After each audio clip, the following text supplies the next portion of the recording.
નમસ્કાર દર્શક મિત્રો, આપ સૌનું સનસનીખીજ ન્યૂઝમાં હાર્દિક સ્વાગત છે. નજર કરીએ આજના સમાચાર ઉપર. ફાયર બ્રિગેડના ડ્રાઈવરોનું રફ ડ્રાઇવિંગ, મેન્ટેનન્સમાં 5 વર્ષમાં 2.78 કરોડ રૂપિયાનો ધુમાડો, એજન્સીને નોટિસ. આઉટસોર્સિંગના ડ્રાઈવરો દ્વારા વોટર ટેન્ડર, એમ્બ્યુલન્સ સહિતના વાહન હંકારવામાં બેદરકારી. ગિયર, ક્લચ પ્લેટ, બ્રેક લાઇનરના દુરુપયોગથી વાહન ખોટકાતા હોવાનો આક્ષેપ. 3 દિવસમાં જવાબ ન મળે તો કોન્ટ્રાક્ટ રદ થશે. પાલિકાના કાયર અને ઇમરજન્સી સર્વિસીસ વિભાગમાં આઉટસોર્સિંગથી ડ્રાઈવરો પૂરા પાડતી અલ્ટ્રા મોડર્ન એજન્સીની ગંભીર બેદરકારી સામે આવી છે.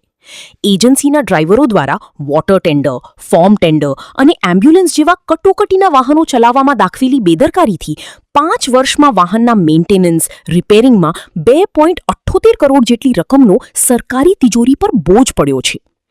ફાયર બ્રિગેડના ચીફ ફાયર ઓફિસર હરેન્દ્રસિંહ ચૌહાણે એજન્સીને આપેલી નોટિસમાં જણાવ્યું છે કે ડેપ્યુટી મ્યુનિ કમિશનર અને મિકેનિકલ શાખાના રિપોર્ટ મુજબ ડ્રાઈવરો દ્વારા ગિયર સિસ્ટમ, ક્લચ પ્લેટ અને બ્રેક લાઇનરનો ખોટી રીતે ઉપયોગ કરાતો હોવાથી વાહનો વારંવાર તો અવિત થઈ રહ્યા છે. આગ કે અકસ્માત જેવી કટોકટી વખતે જ વાહનો બંધ પડતા બચાવ કામગીરીમાં અવરોધ ઊભો થાય છે.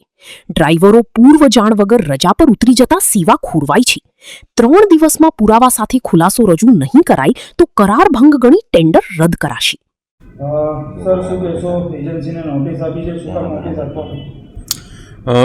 આટલા વખતથી ઘણીવાર આપણને ગાડીઓને એમ તેમ રિપેરિંગના ખર્ચાને એમ વધી રહ્યા છે એવું જાણકારીમાં આવ્યું છે મિકેનિકલ વિભાગ તરફથી. એટલે અમે એજન્સીને નોટિસ આપી છે કે ભાઈ આવું હોય તો ચેક કરે, જે પણ આમાં જવાબદાર કરતા હતી જવાબદારી બંધાય તો એની ઉપર એક્શન લઈ શકીએ.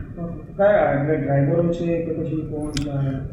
તો ટૂંકમાં જે પણ આપણે વ્હીકલ્સના ખર્ચા આવેલા ડ્રાઈવર હોય, ચલાવનાર ઓફિસ ડ્રાઈવર હોય તો જેમના કોન્ટ્રાક્ટ છે એમને જ અમે જાણ કરી છે કે ભાઈ આ જે પણ ડ્રાઈવર હોય તેમને એમના દ્વારા જે પણ એક્શન લેવું હોય એમને એમ રીતે લઈ શકે છે તેમને જાણ કરી છે અમે. એજન્સી કોણ છે? અલ્ટ્રા મોડર્નની એજન્સી છે જે અહીં ગાડી કોન્ટ્રાક્ટમાં ડ્રાઈવર સપ્લાય કરે છે. સર, તો હવે જે તમે નોટિસ પાઠવી છે, શું નોટિસમાં શું ઉલ્લેખ કરવામાં આવ્યો છે? નોટિસમાં જે ઉલ્લેખ કરવામાં આવે છે કે ભાઈ જે પણ ડ્રાઈવરો જે છે એમના દ્વારા એમની જવાબદારી નક્કી કરે અને આવા કોઈ પણ એમ્પ્લોય હોય તો એમની ઉપર એમને પ્રોપર ટ્રેનિંગ આલે, ગાડી વ્હીકલ કેવી રીતના ચલાવે છે કે નહીં, એમનું જો લાઇસન્સ એપ્રુવલ છે કે નહીં એ તમામની એમને જાણકારી આલે. નોટિસનો જવાબ નહીં આવે તો શું કરાર બંધ થશે, ટેન્ડર રદ થશે, શું? ઓલરેડી પણ હાલમાં આપણું ટેન્ડરિંગની પ્રોસેસ ચાલી રહી છે નવા ટેન્ડરની. એ ટૂંક સમયમાં નવો કોન્ટ્રાક્ટ આવી જશે. એટલે આ ટેન્ડર રદ થશે? ઓલમોસ્ટ નવું ટેન્ડર આવશે, નવો જે પણ આવે અંદર એમના તો પછી આ ઓટોમેટિક આ ક્લોઝ થઈ જશે.